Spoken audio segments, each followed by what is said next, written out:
నా జీవితంలో జరిగిన అనేక సంఘటనలు ఆయన నిశితంగా నిశ్శబ్దంగా గమనిస్తూనే ఉన్నాడు. ఆ రోజు వారు నాతో అన్నాడు. తర్వాత నా కుటుంబాన్ని కలవనికి వచ్చినప్పుడు నా కుటుంబ సభ్యులతో తన ఆవేదనను వెలిబుచ్చిండు. బిడ్డ, నేను చూస్తూనే ఉన్న నిశ్శబ్దంగా, రాడా ఎవడన్నా ఈ దుర్మార్గుణ్ణి నేల గూల్చడానికి అని ఆ రోజు నేను అనుకున్నా. ఈ రోజు నా రేవంతుడు నాకు ఆ నమ్మకం కలిగించిన, అందుకే నీ ఇంటి గడప తొక్కినా అని నా ఇంటికి వచ్చినప్పుడు నా కుటుంబ సభ్యులతోని అందశ్రీ అన్న మాటలు, ఆ మాటతో అందశ్రీ కవి, గాయకుడు, తెలంగాణ ఉద్యమకారుడు నాకు ఆత్మ బంధువుగా మారిండు. నా కుటుంబంలో పెద్దన్నగా నేను అందశ్రీ గారిని ఆమోదించిన. మేము 7 మంది అన్నదమ్ముళ్ళం, నేను 4వ వాడిని. మా పెద్దన్ననే నాకు స్ఫూర్తి. ఈరోజు ఈ స్థాయికి రావాలని, ఒక స్థాయిలో ఉండాలని ఎన్నో కలలు మా అన్న నాడు అన్నాడు. నేను ఎదుగుతున్న క్రమంలో మా అన్నను కోల్పోయినా. ఆ తర్వాత నాకు కనిపించిన పెద్దన్న అందశ్రీ అని చెప్పి నేను ఈ సందర్భంగా చెప్పదలుచుకున్నా. అలాంటి అందశ్రీని, తెలంగాణ ప్రజలకు స్ఫూర్తినిచ్చిన అందశ్రీని ఆనాటి ప్రభుత్వం ఎంత నిర్లక్ష్యం చేసిందో మనం చూసినాం. గద్దరన్న గురించి నేను చెప్పాల్సిన అవసరమే లేదు.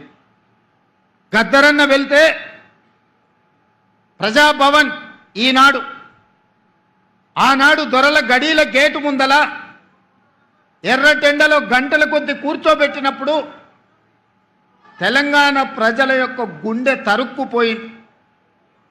ఇంత దుర్మార్గం, ఇంత కర్కశత్వం పరాయివాడి పాలనలో కూడా ఇంత అవమానం జరగలేదు.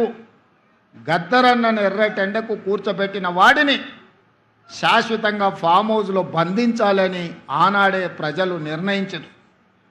ఏ రోజైతే అందశ్రీ గలాన్ని నిర్బంధించాలనుకున్నాడో, ఏ రోజైతే గద్దరన్నను అవమానించిండో, ఆనాడే తెలంగాణ 4 కోట్ల ప్రజలు నిర్ణయించుకున్నారు, ఇక సమయం ఆసన్నమైంది, గడీలను బద్దలు కొట్టాల్సిందే అని నిర్ణయించుకొని లక్షలాది మంది రోడ్ల మీదకి వచ్చి ఈనాడు ఆ దొరల గడీలను బద్దలు కొట్టి ప్రజాపాలనను తీసుకొచ్చి ఇక్కడ కూర్చోబెట్టారు.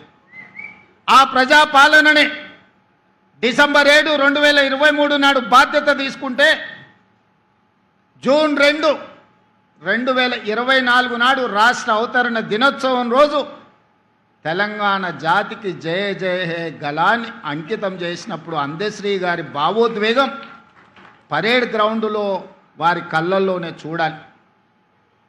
నేను చెబితే మాటలు సరిపో.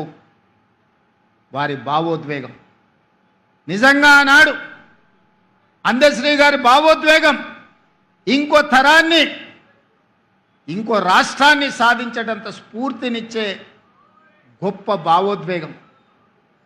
అందుకే మిత్రులారా, ఈనాడు ఈ ప్రభుత్వం ఒక అందశ్రీని, ఒక గద్దరన్నను శ్రీమతి సోనియా గాంధీ గారి స్ఫూర్తితోటి ఈ ప్రభుత్వాన్ని మేము నడిపిస్తున్నాం.